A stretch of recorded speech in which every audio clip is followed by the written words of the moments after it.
Professor Feldman has joined an outstanding group of people who have been awarded the Lifetime Achievement Award from the Faculty of Engineering, Computing and Mathematics at the University of Western Australia. These people have changed the way the world works, and Marcus is one of those people.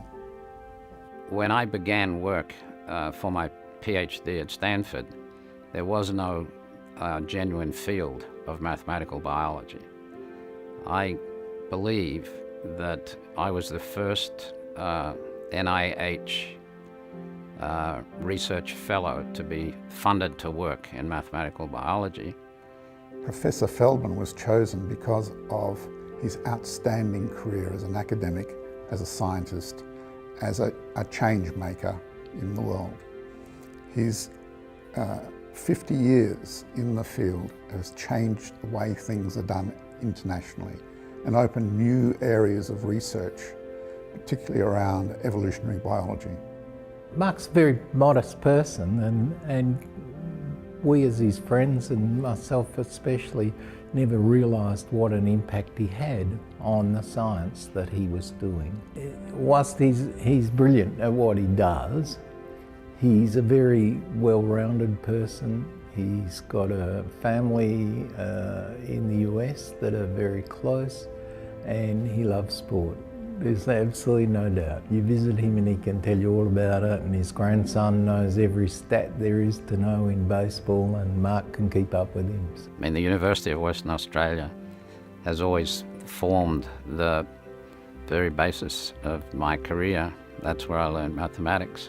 And from there, I was fortunate enough to go to Melbourne, where I joined Monash University to do a master's degree. That led to my fascination with the application of mathematics to biology.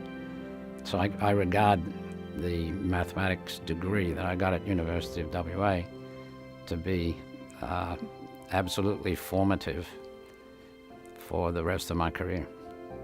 He's done, as an academic, what other people would aspire to, in that he's created a whole new discipline based around his own academic interests in mathematical biology.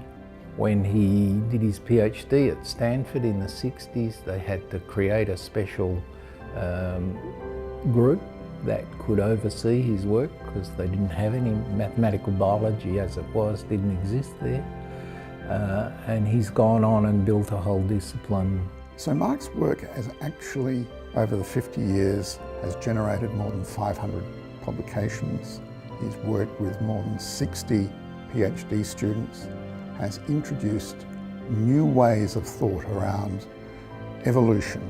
We've celebrated many of his awards at different places. The university here has had a small function when he was in Perth about 5 years ago to celebrate his Dan David Award. We all travelled to Melbourne to celebrate his election to the American Philosophical Society, and it's fabulous to be able to be here tonight celebrating Mark's lifetime achievement from the university where it all started, in maths and stats. I think the leadership qualities that stand out for me are his ability to translate languages between different parts of science.